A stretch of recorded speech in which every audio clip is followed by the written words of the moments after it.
Jordan here from Byte Camp. Welcome back to our 2D video game series in Godot. In today's video, I'm going to be adding a roaming zombie into our game. So our zombie is going to move between 2 points on the x-axis to add a little bit of extra challenge to our game, and it's going to look super cool. So we're going to add our zombie just like we added our villager. If you need some review, I've included the link below, and let's just jump into the code.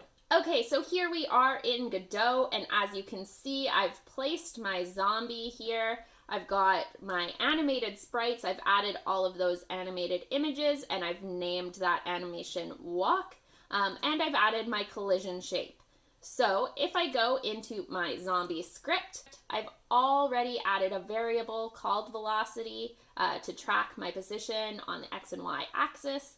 I've also added a constant speed so that my character is constantly moving that same amount. I've also, of course, added in my func process delta so that I can start with my if statements. So I need to know what my farthest left point and my farthest right point is. So I'm going to go into my 2D scene, and if I select my zombie, under my inspector panel, we have this position. And you can see that my X position currently is 2298. So I'm going to write that down as my farthest point position on the left. I'm just going to put a note of it. And then my farthest right point. Let's go to my 2D scene, select my zombie, and move it over to the farthest point on the right that I want it to go. I like this. I think 2621. So let's put that in my script as well. All right. So how do I write this if I'm at my farthest left point?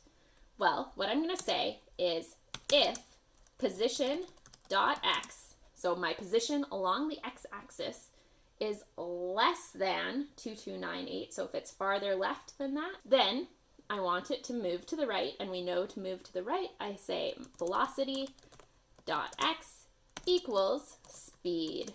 Now the elif, if I'm at the other side, if I'm at my farthest right point, I want to say elif position.x is greater than, so if it gets farther than 2621 on the x-axis, don't forget your colon at the end, then I want my velocity.x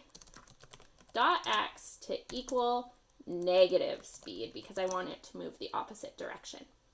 But before this will work, I have to update my position on the x-axis, so I have to say move underscore and underscore slide velocity.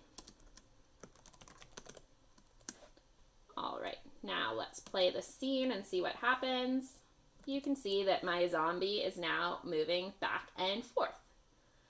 One more thing that we want to add in is, of course, flipping that image when it goes to the left, and of course adding in that animation. We know how to do that already.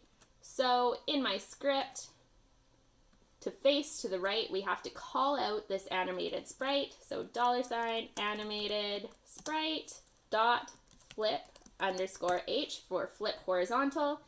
When it's moving to the right, we know my image is already facing towards the right, so I do not need to flip it. So I'm going to say equals false and play my walking animation. I again say $animated sprite dot play, and I need to call out that animation that I created. We called it walk, play, walk. Awesome. And of course to the left, $animated sprite dot flip underscore h. This time we do want it to flip horizontally, so I'm going to say true, and then I need to play that animation again. All right, let's see if this works. And my zombie is moving to the left and facing the left, and moving to the right and facing the right. All right. There we go. That's all I have to teach you today. It was super simple, right? You know all of this stuff. It's making sense. So make sure that you tune in to the next few videos because we're going to be gaining and losing lives, and you don't want to miss out on that, so make sure that you subscribe to our videos. We'll see you next time. Bye, everybody.